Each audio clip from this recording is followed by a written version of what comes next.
नमस्कार दोस्तों, 21 अक्टूबर 2021 के एपिसोड में हर हर महादेव कहकर मल्हाराव जी की सेना की टुकड़ी वाड़े से निकल पड़ती है। उतने में ही वाड़े के अंदर दो सेवक आ जाते हैं। मल्हाराव जी की जय हो ऐसे कहते कहते वो सेवक अंदर आते हैं और अंदर आते ही कहते हैं, बधाई हो बड़े सरकार, मराठों ने तारापुर का किला जीत लिया। कल रात को पोर्तुगीलों को भारी हार का सामना करना पड़ा और मराठों के माथे पे जीत का सेहरा लग गया और ये जीत हमें दिलाई है युवराज खंडेराव जी ने। युवराज खंडेराव ने ये जीत दिलाई है, ये सुनते ही सभी के होश उड़ जाते हैं। अहिल्या, गौतमा, मल्हाराव जी सारे खुश हो जाते हैं, लेकिन द्वारका, गुणोजी, उसका पिता धनाजी, उन सभी के चेहरे के रंग उड़ जाते हैं। इतने में ही मल्हाराव जी कहते हैं, आप हमें कुछ सविस्तर में बता सकते हैं? इस पर उन दोनों में से एक सेवक कहता है, कल रात एक गुप्त योजना के तहत युवराज खंडेराव जी ने किले के चारों दिशाओं में बारूद लगा दिया था और उसी बारूद की वजह से, उसी स्फोट की वजह से किले के अंदर की शस्त्रशाला और उसमें पड़े सभी शस्त्र और किले के अंदर का बारूद सभी जलकर खाक हो गया। पोर्तुगीज सैनिकों को इस योजना की भनक तक नहीं थी और इसी की वजह से वो बौखला गए और लड़ने के लिए उनके पास शस्त्र भी नहीं बचे। और इसी तरह युवराज खंडेराव, सरदार संताजी वाघ और उनके एक दोस्त परीक्षित और चंग सैनिकों के साथ मिलकर युवराज खंडेराव जी ने इस किले को जीत लिया। खंडेराव की इस जीत का बखान सुनकर सभी लोग खुश हो जाते हैं, लेकिन उतने में ही गुणोजी का पिता धनाजी कहता है, लेकिन बड़े सरकार, ये तरीका तो गलत है। इतने में ही मल्हाराव जी के पास गौतम आ जाती है और कहती है, देखा, मैंने कहा था ना, मेरे बेटे को सिर्फ एक मौका चाहिए। इतने में ही वह द्वारका आती है और कहती है, भले ही खंडेराव ने यह जीत हासिल कर ली हो, लेकिन ये तरीका गलत है। अगर वह कुछ ऊंच नीच हो जाता तो। इस पर गौतमा द्वारका को देखकर कहती है, जीत तो जीत होती है द्वारका बाई साहेब।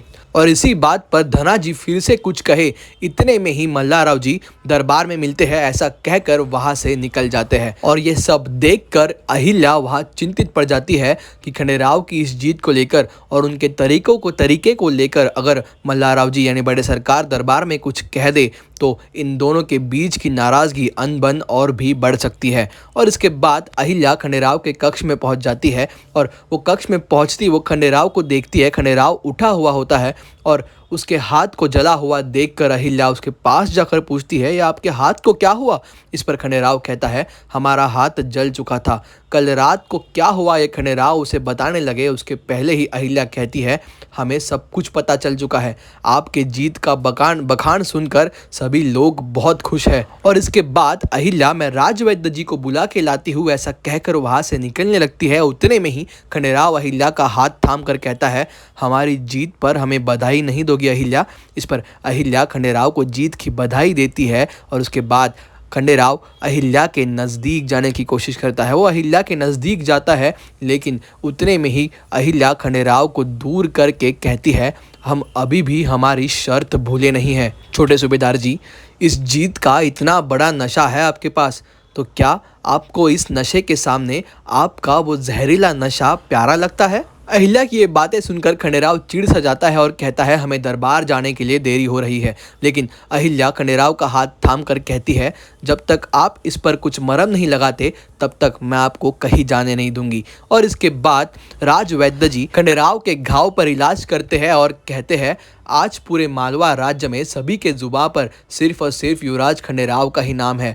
इतनी कम उम्र में इतना बड़ा पराक्रम कर दिखाना कोई छोटी बात नहीं है। इस पर गौतमा रानी साहेब खुश होकर कहती है, मेरा बेटा युवराज है और होलकर घराने का खून है। ऐसी तेज बुद्धि और शूरता उसे विरासत में ही मिली है। इस पर खंडेराव कहता है, ये जीत सिर्फ मेरी वजह से नहीं है आई साहेब, इसमें परीक्षित और संताजी वाघ और मेरे साथ जो सैनिक थे उन सभी को इस जीत का श्रेय जाता है। इस पर अहिल्या कहती है, अगर यही काम आप बता के करते तो सैकड़ों सैनिक आते आपके साथ और बाबा साहेब का आशीर्वाद भी। और दोस्तों, इसके बाद खंडेराव दरबार जाने के लिए निकलता है, लेकिन इस बार खंडेराव का दरबार में नाम कुछ अलग ढंग से पुकारा जाता है। खंडेराव के दरबार में कदम रखने से पहले द्वार पे खड़ा सेवक कहता है, मालवा राज्य के युवराज, मराठों के गौरव, पोर्तुगीजों की दहशत वीर युवराज खंडेराव पधार रहे हैं। और खंडेराव के दरबार में आते ही सभी लोग, सभी सरदार उठकर